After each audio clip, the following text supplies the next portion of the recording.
এটা আমি বাংলাদেশ টুডের সাংবাদিক। আমি ধামরাইয়ের প্রতিনিধি। আমি এসেছি ধামরাই থেকে। আমি জানতে চাই যে ধামরাই উপজেলায় বিগত সরকারের সময় জেলা পরিষদ থেকে অনেক উন্নয়নমূলক কাজের জন্য বরাদ্দ নেওয়া হয়েছে। সেই বরাদ্দ ঠিক মতো কাজ হয়নি, এরকমও রিপোর্ট আমরা করেছি। এখনো আছে, চলমান অনেক কাজ আছে। আমি গতকালকে একটা নিউজ করেছি একটা মন্দির নিয়ে, এটা আপনি দেখেছেন কিনা জানি না।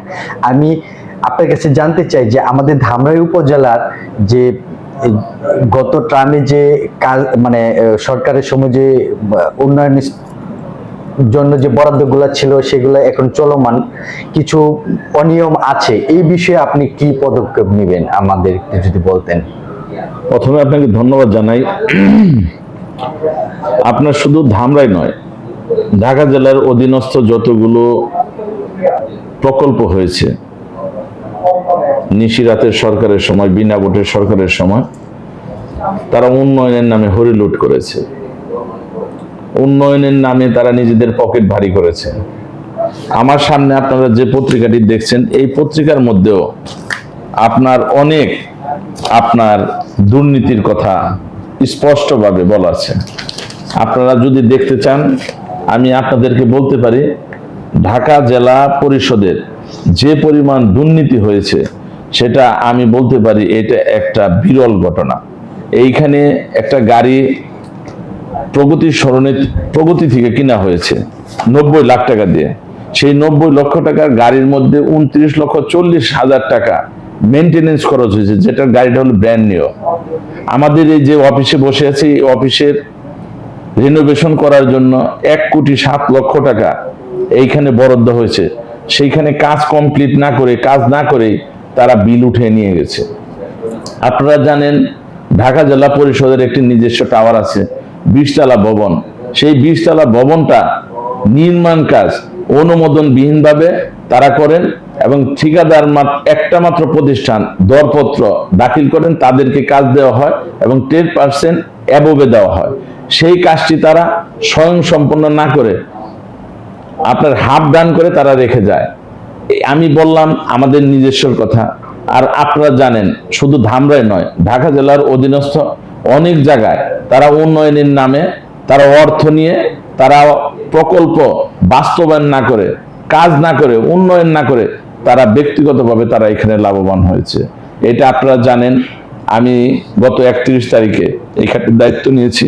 নেওয়ার পরে যে সমস্ত প্রকল্পের টেন্ডার হয়েছে প্রত্যেকটা জায়গায় আমি নিজে ভিজিট করার চেষ্টা করতেছি, আমার ইঞ্জিনিয়ারদেরকে পাঠাচ্ছি এবং তারা কোন পর্যায়ে আছে, কি আছে, সমস্ত কিছু দেখে তারপরে তারা কাজ করতেছেন। আমি আমার সমস্ত কিছুই আমি আপনাদেরকে রেকর্ড দিতে পারি, কোন কাজ কত শতাংশ হয়েছে আমি আপনাকে বলতে পারি। এই যে আমাদের সিটি কর্পোরেশন থেকে শুরু করে কোন কাজ কত শতাংশ হয়েছে এবং মেয়াদ কত তারিখ পর্যন্ত আছে এবং কত কি, আমি সবকিছু আপনাদের স্বচ্ছতা এবং জবাবদিহিতার মধ্যে আমি কাজ করতে চাই। আপনারা যদি চান আমি আপনাদের সেই রেকর্ড দিয়ে দিতে পারি। আর আপনারা বিগত সময়ে যে দুর্নীতিগুলো হয়েছে সেগুলো নিয়ে আপনারা আমাদেরকে তথ্যপত্র দেন, আমরা সেইগুলো নিয়ে আপনাদের আইন শৃঙ্খলা বাহিনীর হাতে যেমন দিতে চাই, আমাদের দুদকের কাছে দিতে চাই, সংশ্লিষ্ট মন্ত্রণালয়ে জানাইতে চাই, সেগুলো আমরা অবশ্যই করব।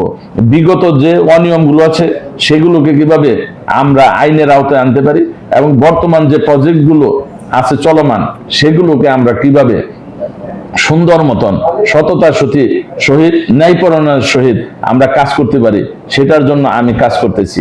এবং ভবিষ্যৎ পরিকল্পনা আমার কি আছে সেটাও আপনারা ইচ্ছা করলে আমার সাথে জবাবদিহিতার সাথে আন্তরিকতার সাথে আমার কাছে পাবেন। আমি এইখানে প্রশাসক নিয়োগ দিয়েছেন আমাদের মাননীয় প্রধানমন্ত্রী। এই ঢাকা জেলা পরিষদের প্রশাসক হয়েছে আমি দেশের জন্য, দেশের জনগণের জন্য। এটা বাংলাদেশের রাজধানীর জেলা। এই জেলার প্রশাসক হিসেবে আমার মাননীয় প্রধানমন্ত্রী যে আস্থা বিশ্বাস আমাকে রেখেছেন, আমি সেই আস্থা এবং বিশ্বাসের প্রতিদান আমি কর্মকাণ্ডের মাধ্যমে সততা এবং ন্যায়পরায়ণতার ভিত্তিতে আমি এটা দেখাইতে চাই। এবং আমি বলতে পারি এইখানে কোনো ব্যক্তি বা গোষ্ঠীর পকেট কোনো ভারী হবে না। এই ঢাকা জেলা পরিষদ, এটা ঢাকা জেলার যারা বাসিন্দা তাদের প্রত্যেকের উন্নয়ন কল্পে এই ঢাকা জেলা পরিষদ থাকবে।